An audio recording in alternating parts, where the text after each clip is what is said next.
लड़की बस दरवाजे से बाहर निकलना चाहती थी, लेकिन हर बार उसे एक अदृश्य शक्ति रोक देती थी। जैसे जैसे समय बीतता गया, उसे धीरे धीरे पता चला कि वह अपंग आत्माओं का समूह बन गई है।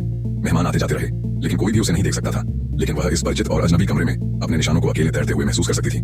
उसे लगा कि वह हमेशा के लिए यहाँ फंस जाएगी।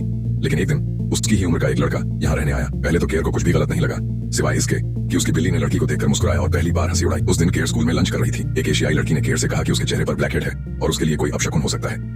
उसने केयर से पूछा कि क्या उसे मदद की जरूरत है, और वह एक नेचुरोपैथिक रिसर्च ब्लॉगर भी है। जब वह अपने जूते उतार रही थी, अंदर एक लाल किताब थी। उसे खोलने पर उसे एक black and white photo album मिला। उसमें एक सुंदर लड़की थी। उसने फोटो एल्बम को पलटना जारी रखा, लेकिन पाया कि पीछे का हिस्सा खाली था। उसने यह नहीं देखा कि एक अंगूठी जमीन पर गिर गई थी। अगली सुबह उसने अंगूठी पर पैर रखा। उसने उसे उठाया और ध्यान से देखा। अंगूठी से एक अजीब हरा प्रकाश निकल रहा था, जो केयर को किसी जादू से आकर्षित कर रहा था। उसे यकीन नहीं हुआ और उसे लगा कि यह सब एक भ्रम है। ऐसे रहस्यमय दृश्य को देखकर उसे उल्टी सी होने लगी। बार बार पुष्टि करने के बाद वह जल्दी से उठी और फोटो एल्बम खोला। उसने पाया कि वह बिल्कुल फोटो एल्बम वाली लड़की जैसी दिख रही थी। इस समय जमीन पर पड़ी अंगूठी धीरे धीरे हवा में तैरने लगी।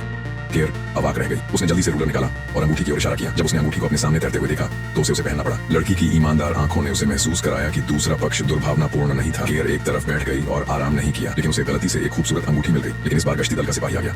उसने अनजाने में और खो जाने का नाटक किया। जब वह कार्यक्रम स्थल से बाहर निकला कि एक कार सीधे उसकी ओर। अगले कुछ दिनों में उसने अनगिनत बार यहाँ से निकलने की कोशिश की, लेकिन यहाँ आने वाले लोग उसे देख या सुन नहीं सकते थे, इसलिए उसने अपनी जान ले ली।